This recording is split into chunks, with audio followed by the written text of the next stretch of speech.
प्रणाम भगवान। ओम श्री गुरुवे नमः। ओम शांति शांति शांति। सांख्ययोग स्वामी श्री अखंडानंद सरस्वती जी महाराज द्वारा व्याख्या, पेज नंबर 95 पर 15वां मंत्र है दूसरे अध्याय का, जिसकी व्याख्या चल रही है। सुख दुख मीमांसा करी इन्होंने पहले। अब जो अंतिम पार्ट है मंत्र का, सो अमृतत्वाय कल्पते, इसकी व्याख्या कर रहे हैं और बता रहे हैं कि जो सुख दुख में समान रहता है, धृति का त्याग नहीं करता, वह अमृतत्व का अधिकारी होता है। तो जिसे पाकर मैं अमर नहीं हो सकती, इसमें आया था कि महर्षि याज्ञवल्क्य जब संन्यास लेने को उद्यत हुए तो उन्होंने अपनी दोनों पत्नियों से कहा, आओ मैं तुम लोगों में घर की संपत्ति बांट दूं। तो महर्षि की एक पत्नी ने पूछा, इस धन से मुझे अमृतत्व मिल जाएगा? तो याज्ञवल्क्य को कहना पड़ा, अमृतत्वस्य नु तु न शस्ति वित्तेन। तो संपूर्ण विश्व का धन भी किसी को मिल जाए तो उस धन से अमृतत्व पाया नहीं जा सकता। तो महर्षि की पत्नी कहती हैं कि ये न अहम न अमृता श्याम किम अहम तेन कुर्याम। जिसे पाकर मैं अमर नहीं हो सकती, उस धन को लेकर मैं क्या करूँगी। तो अमृतत्व तो सब कुछ त्याग करने पर ही मिलता है, लेकिन अधिकांश लोग अमृतत्व नहीं चाहते। वे विनाशी को, मुर्दे को चाहते हैं। वे धर्मशाला में आने जाने वाले से, या ऊपर आने जाने वालों से, या सड़क पर चलने वालों से प्यार करते हैं। जो बुलबुला फूटने के लिए उठा है, उसे फूटा हुआ ही समझना चाहिए। संसार के समस्त पदार्थ मरणशील हैं, साक्षात मुर्दे ही हैं। इन मुर्दे की प्रीति के बल पर कोई अमर होना चाहे, सुख पाना चाहे, यह सर्वथा असंभव है। इसका फल दुख के अतिरिक्त और क्या मिलना है। अब आगे चलते हैं कि बहुत से लोग सोचते हैं कि हमारा शरीर भले अमर न रहे, कीर्ति अमर रहेगी। इसके लिए वे धर्मशाला, कुआं, तालाब, मंदिर, स्कूल या अस्पताल बनवाते हैं। ये कार्य उत्तम है, इन्हें करना चाहिए, किंतु यह समझना चाहिए कि ये लौकिक कार्यों से होने वाली कीर्ति अमर नहीं रहती। वह धीरे धीरे लुप्त हो जाती है। पता नहीं कितने विद्वान, धर्मात्मा, परोपकारी हुए और अब उनका नाम भी कोई नहीं जानता। कीर्ति भी तत्व के आधार पर होने वाली ही स्थायी होती।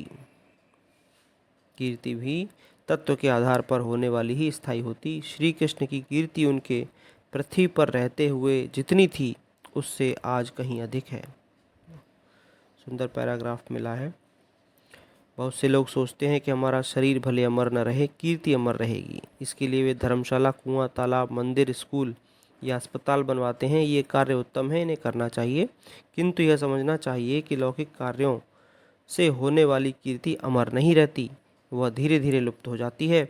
पता नहीं कितने विद्वान, धर्मात्मा, परोपकारी हुए और उनका नाम भी अब कोई नहीं जानता।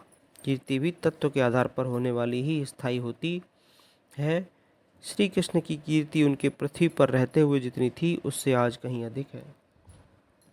पहले तो अमृतत्व की इच्छा होना ही कठिन है। इच्छा होने पर अमृतत्व को समझना कठिन है। परमार्थ के मार्ग में चलने वाले साधकों की भी अमृतत्व के संबंध में भिन्न भिन्न धारणाएं हैं। ऋषेश्वर संप्रदाय का कहना है कि योग के द्वारा और औषध सेवन से हम तुम्हारे देह को ही अमर कर देंगे, लेकिन जिसमें रोग आते हैं, विकार आते हैं, बुढ़ापा आता है, जिसमें रक्त घटता बढ़ता है, वह शरीर कहीं अमर हो सकता है? यह देह के अमरत्व की कल्पना ही देह के मोह से उत्पन्न हुई है। ब्राह्मणों अपि भयम मत्तः द्विपरार्ध परायुषः। जो सब देहों का निर्माता ब्रह्मा है, वह भी मर जाता है। यह बात कुछ लोगों ने समझी तो बोले, स्थूल देह अमर भले न हो, सूक्ष्म देह तो अमर है। हम यज्ञ करके स्वर्ग जाएंगे और वहाँ अमृत पान करेंगे। अपाम सोमम अमृता अभूम। लेकिन कर्म करने में शक्ति लगती है और कर्म से जो शक्ति उत्पन्न होती है, वह एक सीमा पर समाप्त हो जाती है। तुम गेंद फेंको तो उसे फेंकने में शक्ति लगी, गेंद कुछ दूर जाएगी, किंतु एक सीमा तक जाकर गिर जाएगी। अतएव श्रुति ने कहा, न अस्ते अकृतः कृतेन। किए हुए कर्मों से अकृत मोक्ष प्राप्त नहीं हो सकता। उपासकों ने कहा, हम उपासना के द्वारा अंतःकरण को वेगपूर्वक ले जाकर तत्पदार्थ में डाल देंगे, उससे सायुज्य प्राप्त कर लेंगे, लेकिन जो डाला जाएगा उसे कभी निकलना भी पड़ेगा, भेद रहेगा तो अलग होना पड़ेगा। योगाचार्य कहते हैं, प्रवर्तमान वृत्ति से नहीं किंतु निवर्तमान वृत्ति से मोक्ष की, अमृतत्व की प्राप्ति होती है। आगे बाहर की ओर जाकर नहीं, अपने भीतर लौटकर स्वयं पदार्थ में ही स्थित होकर अमृतत्व की उपलब्धि होगी।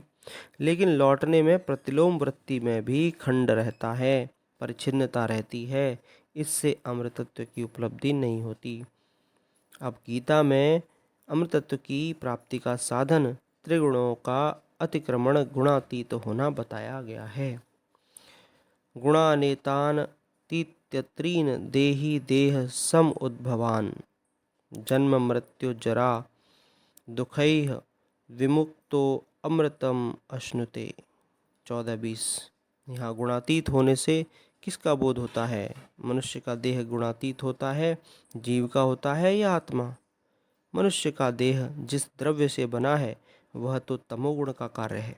यह शरीर मिट्टी का बना है, मृत्यु को ही मृत्तिका कहते हैं, जो रौंदी जाए। मृदनात् वह मृत्यु। इस शरीर में जो क्रियाएं होती हैं वे रजोगुण का कार्य हैं, जो विचार आते हैं, भावनाएं हैं, वे सत्वगुण का कार्य हैं।